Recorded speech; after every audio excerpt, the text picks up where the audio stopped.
If you're looking to buy on Sydney's northern beaches, upper, middle or lower North Shore, north of the bridge, then this episode is for you. Welcome back to another episode of the Black and White Finance Video Expert Series. Today we're joined by Rebecca Hall from Hallmarq Property Group, who is one of Sydney's most well-respected buyers agents and someone who we've had a bit of success with mutual clients. Co-hosted by Black and White Finance's Kiri Marsden, who is also from the north side of the bridge. So we've got some real local knowledge here. Now, one special add-on to today's episode is that Rebecca is originally from Adelaide and has had a lot of success with relocation and also with investors. It makes her local area expert for both those areas. So Rebecca, on behalf of Kiri and myself, welcome to the show. Thank you very much. Absolute pleasure to be here as always. And I might just quickly touch on Adelaide. Let's just roll into that sort of region at the moment.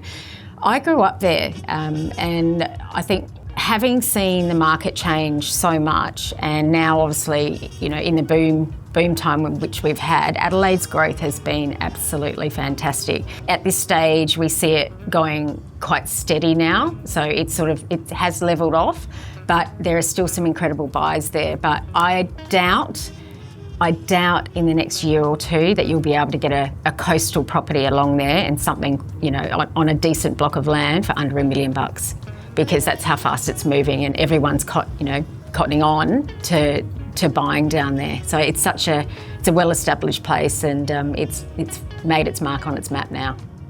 It's cool. Exciting. It is exciting. $1 million, the city of churches. Homegrown Adelaide girl, who's now in Sydney, but who's now seen her hometown really flourish, and it's great for small business down there, and certainly families who've needed that growth to continue on with their businesses. Well, thanks for telling us a bit about Adelaide. We don't know too much about there, but it's lovely to learn about it. We actually spent a bit of time there last year with our team. We're both Northern Beaches locals. I grew up there, you grew up in Adelaide, but you live on the Northern Beaches. So we know what makes it so special, but what would you say your clients love the most about the Northern Beaches and want to make a home there? Started my business about 12 years ago, so I'll start from there. The reason why we ended up along the Northern Beaches is because I lived in Mona Vale, and then I worked my way back to living in Mossman, and then I worked my way back and live in Fairlight and Manly.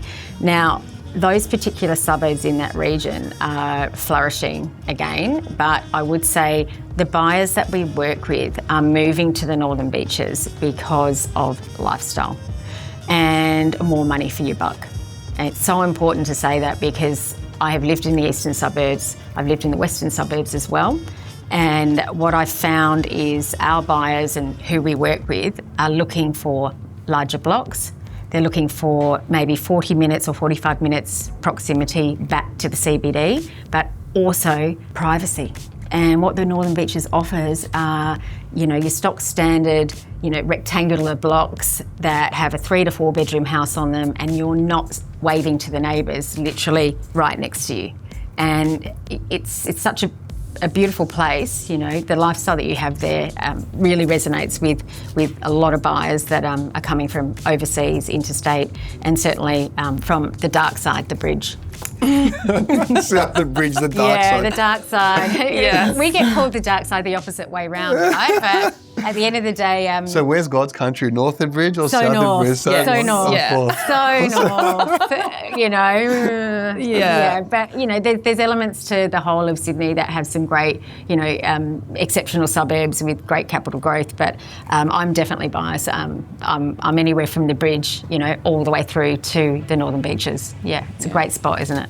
Definitely, and you're right about the size of the blocks. I didn't realise how small some of the blocks are in other areas until I went to visit Pete at his house in Annandale, and it's a prime spot, but you just wouldn't have anything that narrow on the Northern Beaches, so we forget how good we've got it there. Yeah, it is. Yeah. You've got, Pete, you've got a 280 to 300 square metre block in Annandale, Leichhardt, in those areas, and, they're terrace type homes. They're beautiful, they're great heritage style, and that's why people love living there. But then suddenly you look at 2.5 million, what will that buy me? Or somewhere from 1.9 back in the day to sort of early twos. Glad you said back in the day. To you now, you're when I think I first started. And now you're looking at, what for 2.5, hang on a minute, I can get a 4-bedroom house with a pool on 650 square metres. And I can also get on the Warringah Highway, the freeway, all the way back to the city within 35 to 40 minutes. Boom. Why won't I move there? Absolutely. You take care of the Northern Beaches and the North Shore. They have their own unique lifestyles, but what would you say your clients will typically choose one over the other, or what are they looking for? Yeah, that's a very good question. I'll start with if I work our way from the bridge. So in particular, when we're buying for clients and they reach out to us and they're local to the CBD, they're age specific, all right? So generally what we get is a buyer who is in late 20s, early 30s, professional couple, right? And they're still wanting that lifestyle to be able to go into the city.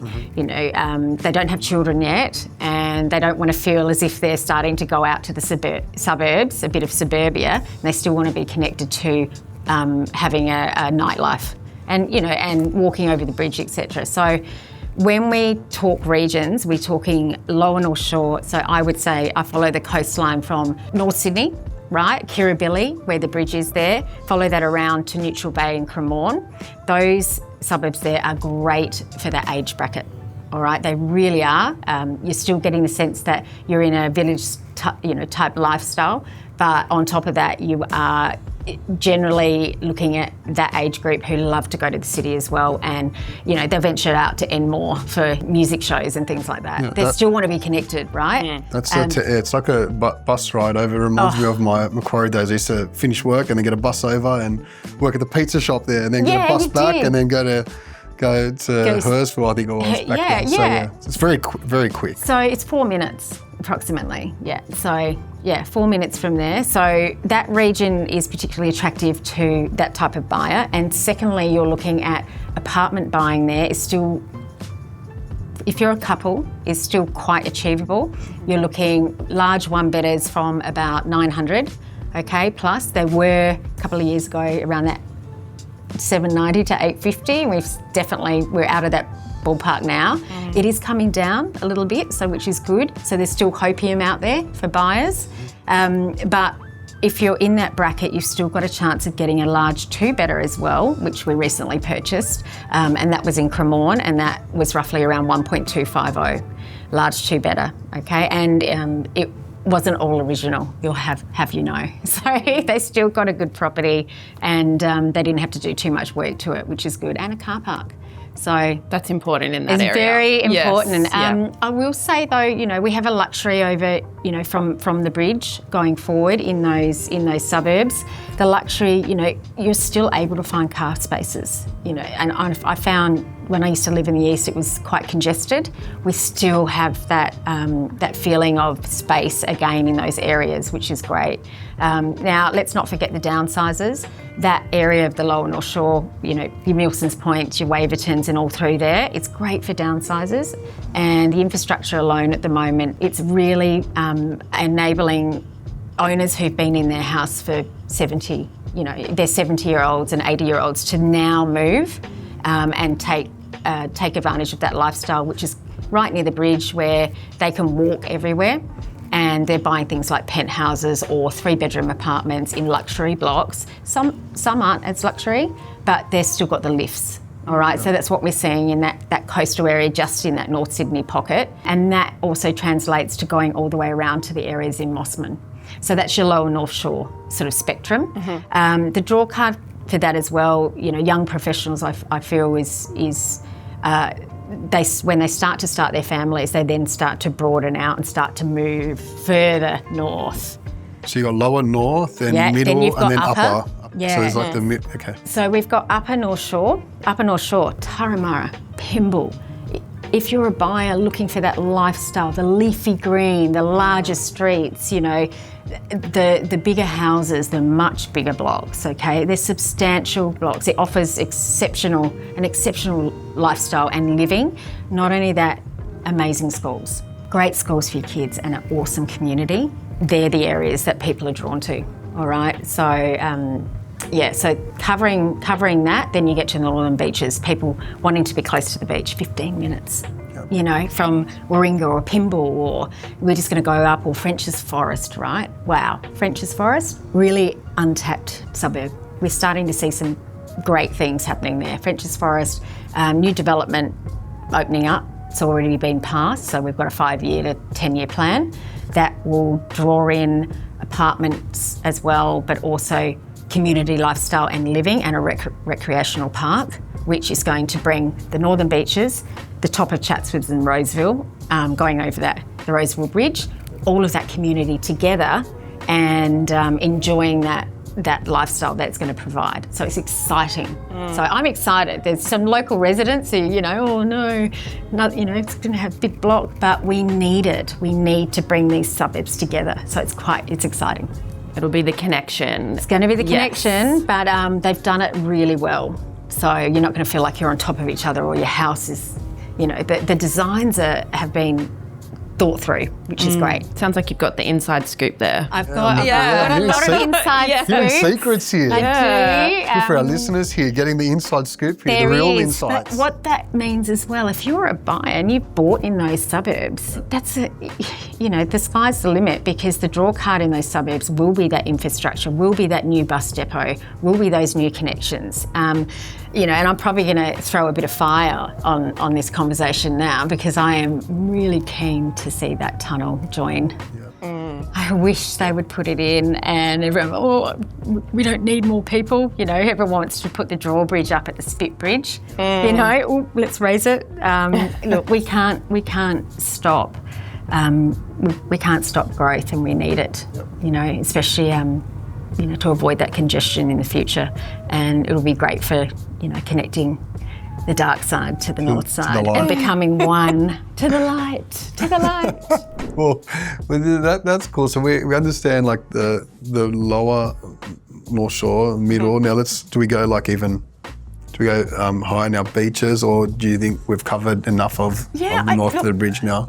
And I mean, Kiri, there are micro markets, right? There are micro markets. So when buyers look at, you always get this question, how's the market, right? Oh, how's the market? My question back is, which market are you talking about? Oh, are you living in the Northern Beaches? Where are you living in DY? Are you living in Mona Vale? Okay, which market? Because they are all at the moment providing micro markets. And what we mean by that, you want to understand what a micro market is, you're street sensitive and you're price sensitive in these areas. So DY, you might be looking at a $3 million house, but it's in a C grade area. But a lot of buyers out there won't know that. But you're looking at the same similar house, and those buyers look at it and there's an A grade, right? And they're like, well, why is that one 5 million and this one's 3? Okay, so, but they're coming from someone looking in thinking DY is just DY. All right, so where are the great pockets in DY? Where are the great pockets in Mona Vale? Where are the great pockets in Newport? Right, and going further up, why would we buy in Palm Beach? Why would we buy in Clairville? So as a buyer, anyone can buy property online. Anyone can go and buy a property online, and what buyers miss is when they're looking at the property is why they should buy that property. What's the capital value going to be like in 10 years' time? Yep. That's really important. So that's probably something that Hallmarq, that's what we look after and do really well. Do you know, like from a, just say DY perspective, right, all those suburbs on that little stretch there, would you say, and this is for our listeners to understand, the further away from the beach, the less expensive it is, or is it the closer to the beach, the more expensive it is? Could you explain or touch on that? Expand on that, absolutely. Yeah. As soon as you've got Pittwater Road, everything on the other side of that towards the beach, they will be higher in value. However, when you are looking at big blocks of over 100 in them, you just need to be careful on what you're buying in there, that's for sure, especially if you're a first home buyer. This is what we were talking about before the potty, I think if you can buy in a much smaller block, an established block, even if you're a first home buyer and you may not decide to move forward with the grants that the governments are having, I would suggest always buy something established. They just hold their value, they really do. And a lot of the new blocks are a dime a dozen. But beachside always, it's like the Bondi. Yeah. You can't even get in Bondi for less than, I think, I'm not even going to say the prices. It's a bit, but it was more about where I was heading. That is you've got a lot of the apartment blocks, and there's established blocks versus newer blocks, and more for the first home buyers to get an understanding of, okay, well, when we're looking here on the beach side, it's great. But is it worth your while to go a street back, consider something more established, or a bit further back in a red brick or a white brick type of, as opposed to a new render with cladding and whatnot? Yeah, I think also the question is more to the buyer. What's their lifestyle like? So for us, we're very relationship driven. So it's more of a case of, does their budget meet their expectations, and how do we meet that brief, and is that part of the suburb going to reflect that? And I think what you're saying is, yes, you might have to spend a bit more money to get into that beachside locale, which, we would say definitely do. Location's always key. And if you're a first home buyer, you really want to make it a good buy, But you've also got to ask the question, are you comfortable with being a little further back in these suburbs, right? No, look, we need to be here because we need the B1 and we don't have a car. Okay, so these are important questions before we even go down into, hey, we need to, I love this property here, but hang on a minute, let's just talk about your lifestyle. What does a day-to-day life look like in Peter or Kiri's life as a first home buyer? Oh, I need to get to the CBD by what time? Okay, so for us, we're very clear on the relationship we have with our buyers, whether they're first home buyers or established buyers. Upsizes, downsizes. Downsizes. So going back to what you said, I think ask more questions first, and we'll get the right answer, and we'll be able to deliver what they're looking for. Would you say there's any suburbs or areas that you think are hidden gems on the beaches? This is a hard one. I don't want to. It's difficult because I love them all. Right? You want to keep them to yourself. I do. I really believe for downsizers at the moment, I really believe Monavale is going to be in the running. It has been in the running for a while now, but quite a bit of development that I know of that will be happening there. So it's going to open up a lot more property for clients who are looking to move out of that family home and start to enjoy their life. Okay, so I think Monavale it's got a great village feel. It's not as hectic. You still feel like, you can roll around in your car and drive through the hills and still then end up close to the beach. They've got a great surf club. It's insane. So I think that spot there is really beautiful. And I think little hidden gems in suburbs. I think I touched on this with you, Kiri, a while back. I think DY is somewhere to watch. Yes. Guys, okay. I've been watching it since day one, and everyone's going, oh, there used to be a stigma of why DY. I think everyone needs to look past that. It is on its way up, and in terms of investors and first home buyers and a lot of families moving, you've got DY flats. I think that's an untapped resource right now. In terms of for families. You're still picking up properties. There was one recently about 1 block from Pittwater Road away, which is really great because you've still got your walking distance for kids, and that's why we call it the flats. And normally in a boom market, it would have gone for 2.5, 2.6, around that level. We're buying those right now for around 2.3. Okay, so we're back to 2021 or 2019 prices. All right, so yeah, what comes up must come down. Yes. Here goes the cycle. But hidden gems, I like to say them all. So it's very difficult for me to put my finger on one, but DY for me, I think is the place to watch, and Brookvale. And Brookvale? Yeah. Okay, interesting. Yeah. Yeah, Brookvale is interesting because obviously there's a lot of industrial areas there, but people forget there are some hidden pockets as well around off Old Pittwater Road and on the other side as well. Yeah, there are. And you know what people don't realise is that it's such a great hub for young people. My goodness. We have over, I think, 15 breweries in a small section of Brookvale. And you know what that allows you to do?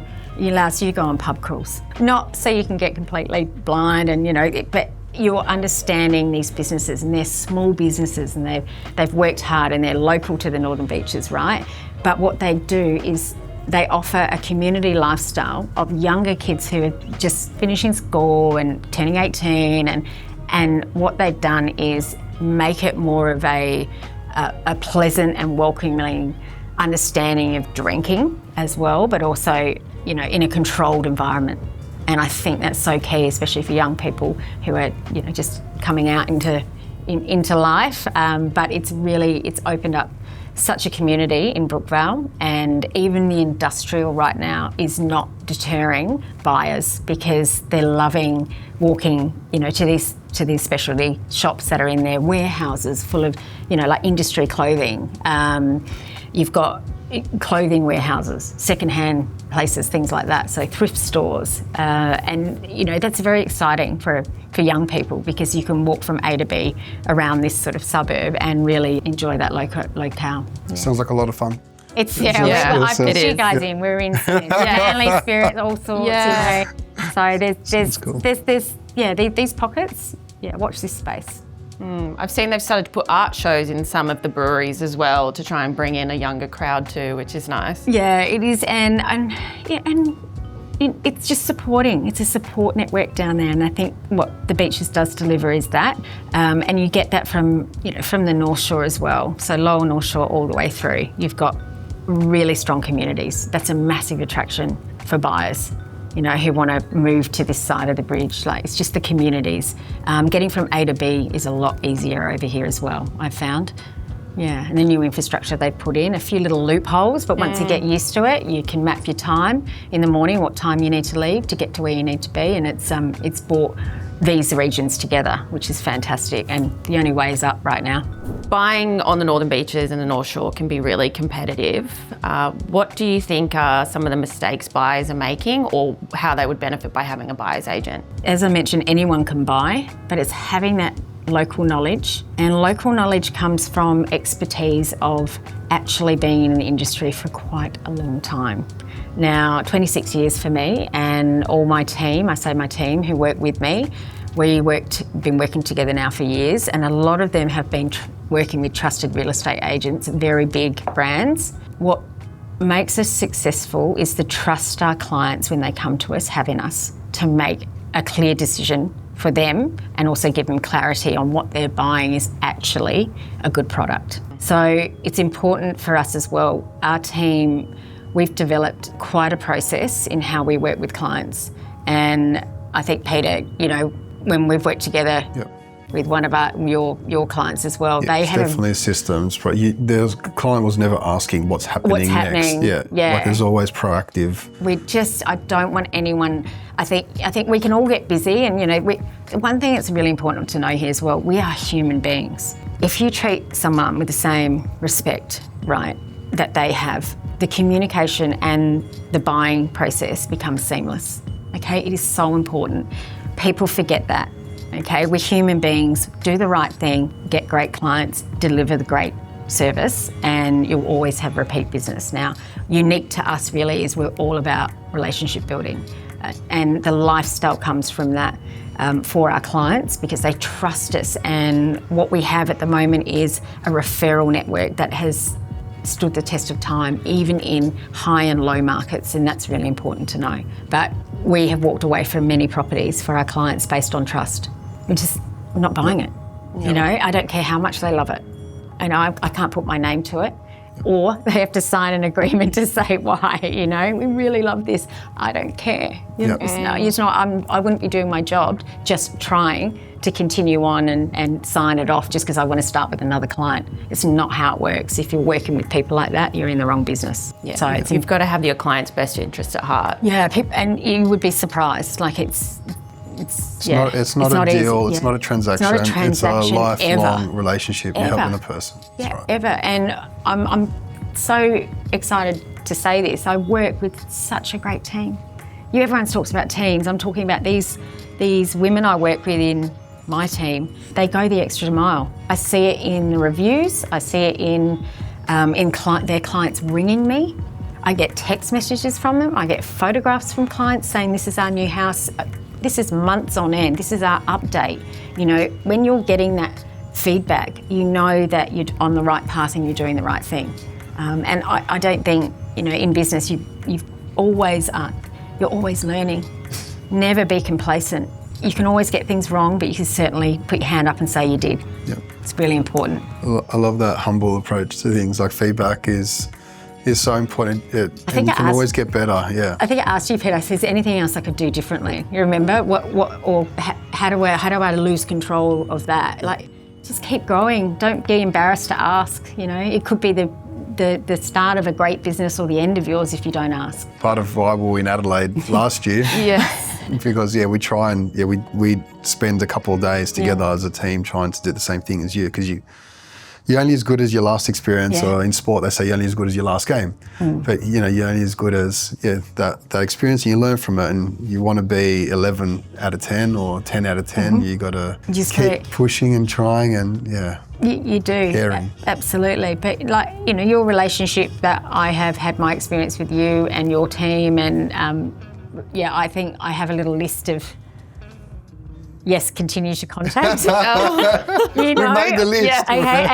And it's just, it's classy. And I'll take a screenshot of it. It's like there's literally 10. It's conveyancers, brokers, and who I would like to keep in touch with, Well, we have a similar list as well. And you have to, don't you? And then I shudder sometimes when I look at it, though. I don't know if you've had this, where you sometimes look at it and you're, oh my God, I meant to call, I've got to call these guys. I'd rather be over-communicating with people if I can, or have someone reach out to say I can't yet. Yeah, the thing is with that, right, with the people and the teams and the lists that we're talking about, what I think is important for our listeners to understand is we try and associate ourselves with like-minded, values-driven, process-orientated people that understand what it takes. It's so important to have the right buyer's agent, the right solicitor, right broker. It can really easily just fall apart. No, it's good. Once you find a good crew that you work well with, you can trust them, and they've got the best interest at heart for the clients, and it just works. It just sings. Yeah,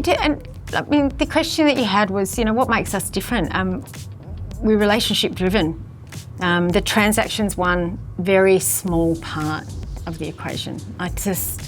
I love the feeling I get when I am getting those messages and that feedback, that feeling that we've done the right thing. We've dotted the I's, we've crossed the T's. We don't just get a building and pest inspection for our clients. We have been through that many properties. My team is versed in building and pest reports, what we're looking for, how we walk through a house, why the building and pest report doesn't marry up to what we have seen walking through the house. What are the solutions with that? So, buyers out there are so confused. They're getting reports that are not delivering because there's so much red tape these inspectors have to put in. So going back to your mention on teams, we have tight inspectors in there, like 3 really good ones that we trust explicitly, who will go the extra mile and not worry about the red tape. They will tell us, this is the solution, don't buy it. I wouldn't buy it, walk away. We have a limit, okay? So, a lot of buyers get caught out there, that's for sure, and that scares the living daylights out of me. Walking in, they've just done a beautiful paint job, but we know we can smell rising damp, mould.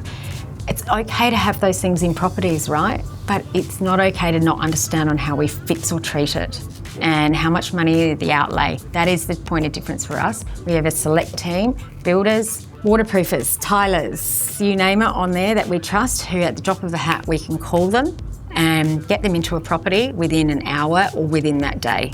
That gives us clarity and gives the client clarity on how much money they've got to move forward. And then we speak to you, right? We speak to you, their broker. We go, hang on a minute, or financial advisor, and say they're going to need 65 to 75,000 in the next 2 years. Are we going to be in a position to do that? Worst case, they only need 40. Fix a new roof, okay? Or we need a new roof. Like, we're thinking above and beyond, not just transactional. Like if I wanted someone to work with, I wish I'd had that over, 15, 20 years ago when I first started. That's for sure. Well, look, thank you so much. You've really given us some insights. You've given us some hot tips as well. Definitely. French's Forest. Mona Vale. Forest. Goosebumps when you said that, because honestly, French's Forest, boom. Sorry, it's going to be unbelievable. And I think our listeners got a lot out of that. And anyone thinking for north of the bridge, we did say it is for you, but I didn't expect it to be this, I suppose, granular as well. So thank you, Rebecca, so much. Problem. years of experience definitely shines through this podcast, and we appreciate you being raw, authentic, very raw, very real authentic as well. And I think for the both of you, when I was listening to you both bounce off each other with the energy and the passion and the excitement, it's there. You both believe it, and you definitely live it and breathe it, and you can see that. So thank you. I hope you've gotten something out of this from a property and even a finance perspective on how important it is to know your local area, how important it is to have the right team behind you and the experts. Thanks again to Rebecca. Thank you, Kiri. And please stay tuned for the next episode of this Black and White Finance video expert series. Cheers.